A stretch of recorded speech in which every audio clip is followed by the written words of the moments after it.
মাথায় সাদা কাপড় বেঁধে আমরা গণমিছিলের ডাক দিয়েছি।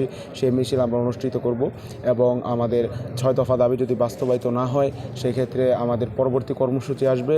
আমাদের আন্দোলন, আমাদের এই বিক্ষোভ মিছিল লাগাতার চলতে থাকবে যে পর্যন্ত না আমরা আমাদের এই সুষ্ঠু ফলাফল পাচ্ছি। ডিপ্লোমা সেক্টর যদি সংস্কার না হয় তাহলে বাংলাদেশের টেকনিক্যাল দিক দিয়ে অনেক পিছিয়ে যাবে।